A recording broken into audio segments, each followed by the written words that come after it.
Hi friends, I am scientist Gaurav Chaudhary and today we are discussing about motor and three-phase induction motor. Motor को start करने से पहले हमें कुछ words को समझना होगा कि ये जो मोटर होती है, जनरेटर होते हैं, इनमें हम कंफ्यूज क्यों हो जाते हैं। जैसे ही मशीन स्टार्ट करते हैं, देखिए मशीन के अंदर क्या है, एक मशीन नाम का सब्जेक्ट होता है, MACHIN मशीन। ये इलेक्ट्रिकल में मशीन नाम से जाना जाता है। मशीन में सबसे पहले क्या आता है तुम्हारा जनरेटर, उसके बाद आता है मोटर और तीसरे नंबर पे आता है ट्रांसफार्मर। जनरेटर, मोटर और ट्रांसफार्मर तीनों की अगर स्टडी कर लिए तो आपकी मशीन कंप्लीट हो जाती है। तो अब इसमें कुछ इंपॉर्टेंट वर्ड आते हैं मशीन के अंदर, जैसे कि तुम्हारा नॉर्मल में आप वोल्टेज बोलते हो, वोल्टेज, लेकिन वो वोल्टेज को मशीन के अंदर ईएमएफ वर्ड बोलता है। ईएमएफ वर्ड बोलता है वोल्टेज को ही। जैसे ही आप करंट बोलते हो, करंट, करंट को वहां इंड्यूस्ड करंट करके बोलता है। और यहाँ टॉर्क वर्ड आता है, टॉर्क, टॉर्क भी आता है, टॉर्क।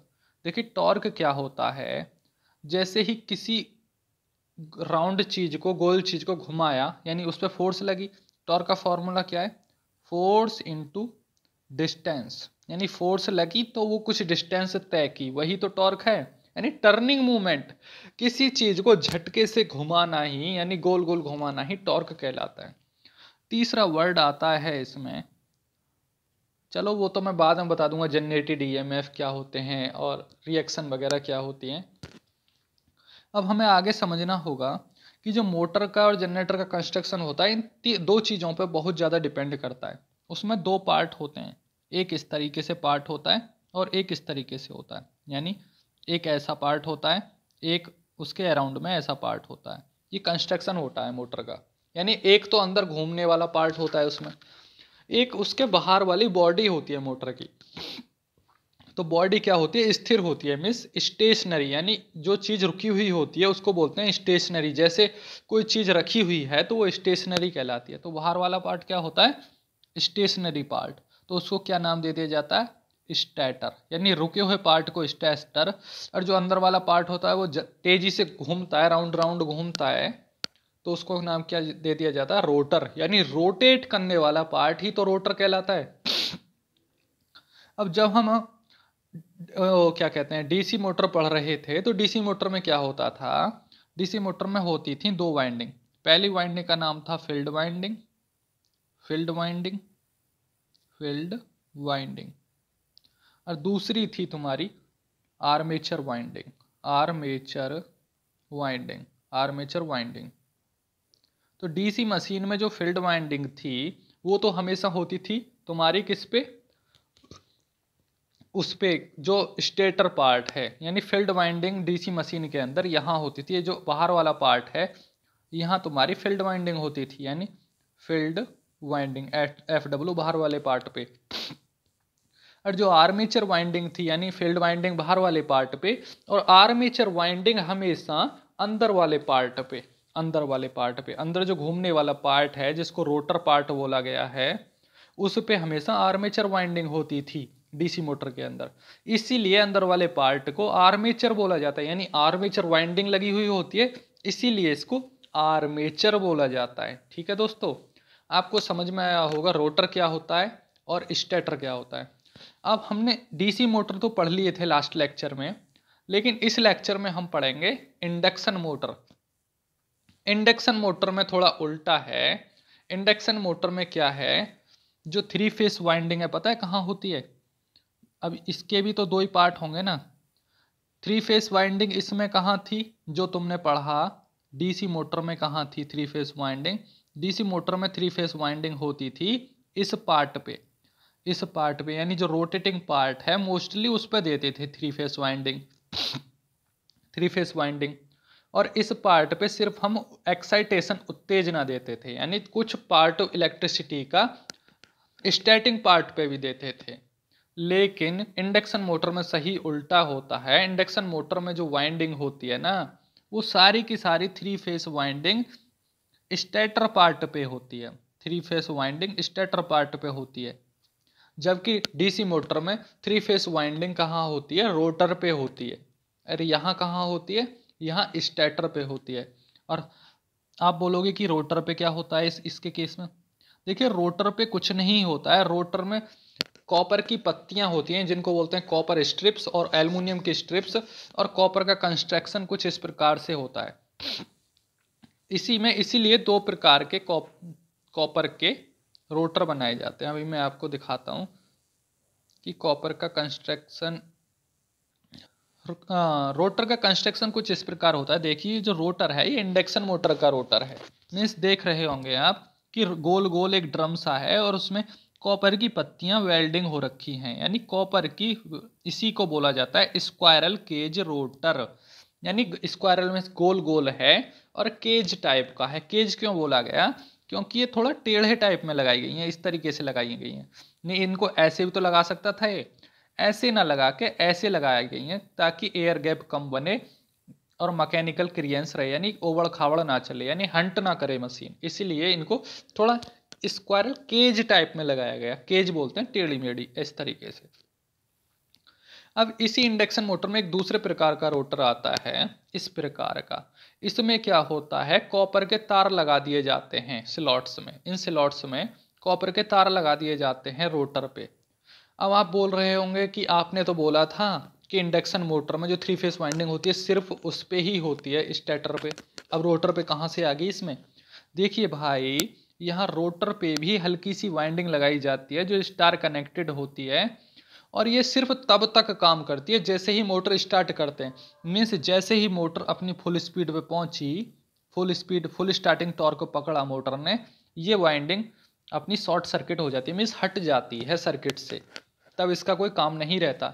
इसीलिए बोलते हैं कि जो तुम्हारी इंडक्शन मोटर होती है वो सेम एज ट्रांसफार्मर की तरह वर्क करती है। यानी कि इधर की वाइंडिंग पे आप इलेक्ट्रिसिटी दोगे और इधर की जो वाइंडिंग है सेकेंडरी वाइंडिंग, उसमें ईएमएफ इंड्यूस्ड होगा और तुम्हारा रोटर घूमना स्टार्ट कर देगा। तो ट्रांसफार्मर में भी तो यही होता है, यानी किसी मैग्नेटिक फील्ड के अंदर ही तो रखा जाता है कंडक्टर को।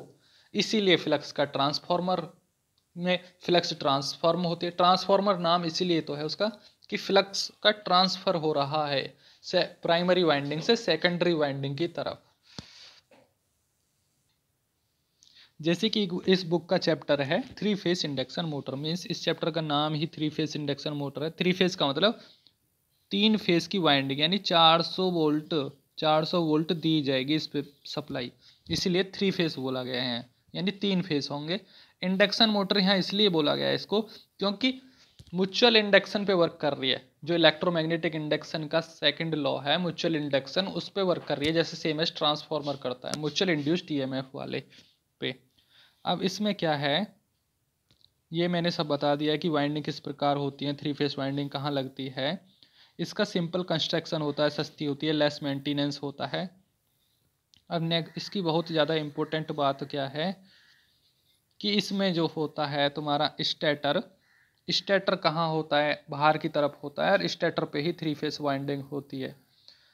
नेक्स्ट बात है इसमें कि जो एयर गैप होता है स्टेटर और रोटर के बीच में वो होता है 0.4 mm से 4 mm तक, यानी कि 0.4 से 4 mm तक हो सकता है। यानी एयर गैप कहाँ होता है, यानी रोटर और स्टेटर के बीच में जो खाली जगह होती है उसमें एयर होती है, यानी फ्लक्स जो लीक होती है उसको बोलते हैं एयर गैप, इतना हो सकता है। नेक्स्ट है इसमें कि जो इसके 3 फेस वाइंडिंग होती है वो स्टार और डेल्टा कनेक्टेड हो सकती हैं, और इसके जो पोल होंगे, जो स्टेटर होगा उसमें पोल क्या होते हैं, जो इस तरीके से दिखाए जाते हैं, जिनमें तुम्हारी वाइंडिंग फंसती है उनको पोल्स बोलते हैं। वो हमेशा डेफिनेट नंबर में होंगे। डेफिनेट मीन्स 2 होंगे, 4 होंगे, 6 होंगे, यानी पेयर्स में होंगे, ऐसे नहीं है कि इनडेफिनेट नंबर हों, पेयर्स में होंगे। नेक्स्ट बात है इस मोटर की कि इसका जो रोटर होगा 2 प्रकार का होगा, स्क्वायरल केज और वाउंड टाइप। स्क्वायरल केज का मतलब होगा कि इसमें कोई वाइंडिंग नहीं होगी, केज ही होगा, एक ड्रम की तरीके होगा और केज होगा। वाउंड का मतलब है उसमें वाइंडिंग भी सेट होंगी। वाउंड टाइप रोटर अब मैं दिखाता हूँ।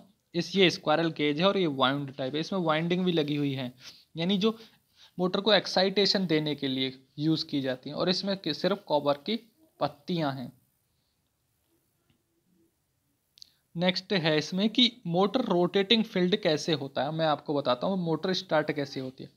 जैसे कि ये मोटर थी, ये रोटर था, ये स्टेटर था। अब स्टेटर पे थी थ्री फेस वाइंडिंग। अब यहाँ से आपने 3 तार लगाए और बिजली प्रोवाइड कराई, इलेक्ट्रिसिटी दी। तो इलेक्ट्रिसिटी देने के कारण इसमें हुआ फ्लक्स पैदा। तो जो फ्लक्स पैदा हुआ वो मैग्नेटिक फ्लक्स कहाँ घूमेगा, इस गैप में घूमेगा ना, इसमें भागेगा।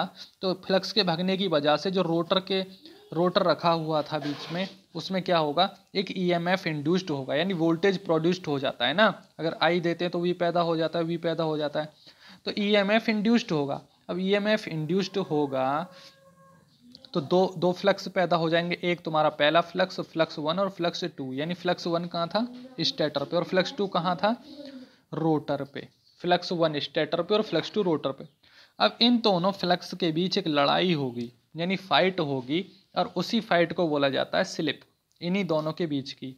यानी रोटेटिंग मैग्नेटिक फील्ड की स्पीड और synchronous speed. Rotating magnetic field जो बोला जाता है मोटर के अंदर, वो स्पीड कौन सी होती है, अब यहाँ जो बोला गया सिंक्रोनस स्पीड किसको बोला गया, कि जिस स्पीड से इस रोटर का फ्लक्स दौड़ रहा था मोटर के अंदर, उसको सिंक्रोनस स्पीड बोला गया। और rotating magnetic field speed stator वाली फ्लक्स की स्पीड को बोलते हैं, जो स्टेटर की स्पीड होती है, इसको बोलते हैं।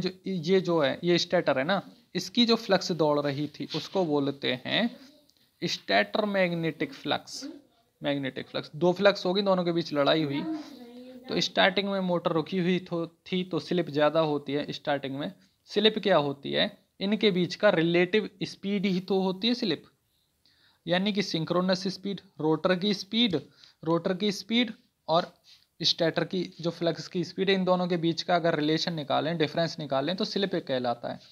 तो जब मोटर रुकी हुई है तो स्लिप होता है, स्लिप की वैल्यू होती है 1 और ये कहलाती है मैक्सिमम। जैसे ही मोटर घूमने लगी तो स्लिप की वैल्यू हो जाती है 0 और यहाँ स्लिप की वैल्यू होती है मिनिमम, ये होता है स्लिप। आगे बात आती है कि स्लिप होती क्या है।